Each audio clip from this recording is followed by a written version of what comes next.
Alors, je vis dans un monde où je vis seul. Vraiment, vraiment, vraiment tout seul.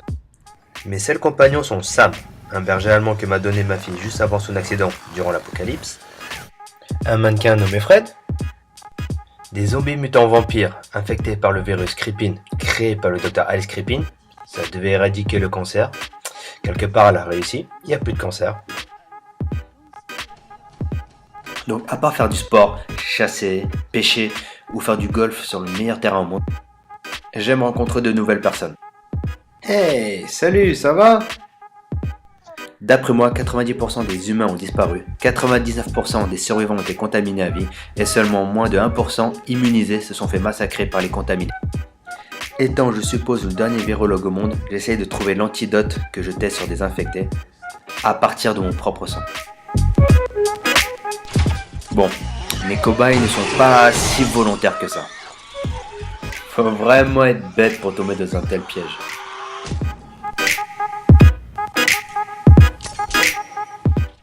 Qu'est-ce que...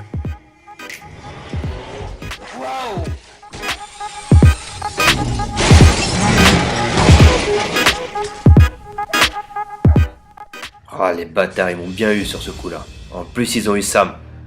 Ça, ils vont me le payer. Mon prochain piège sera si astucieux, délicat, travaillé, tout en finesse.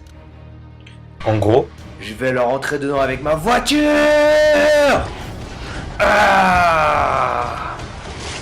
Finalement, c'était pas une si bonne idée que ça. Ok les moches.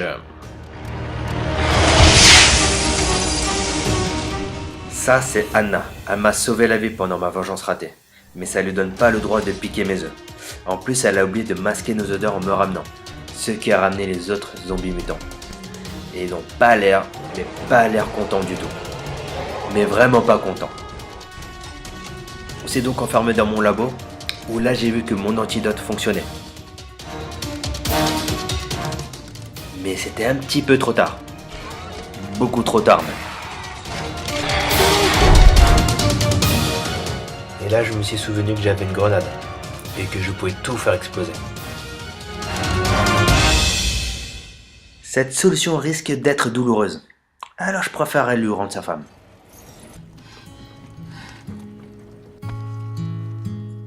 C'est dans ces moments que je me suis dit que j'ai peut-être fait des erreurs, que malgré mes études sur eux, je ne les connaissais pas. Ils avaient des sentiments comme nous. Ouh, mon Dieu, la laine. Ouh. Bref, ils pouvaient réfléchir, poser des pièges, ressentir la colère, l'amour et se battre pour un être cher. Et surtout, ils pouvaient pardonner, ce qui m'arrange. Sauf que j'espère qu'ils ne verront pas le tableau de tous ces congénères qui m'ont servi de cobaye. Ah, c'est bon. Pfiou. Au final, je vais suivre Anna dans les montagnes, où se trouve une colonie de survivants, un endroit épargné par le virus.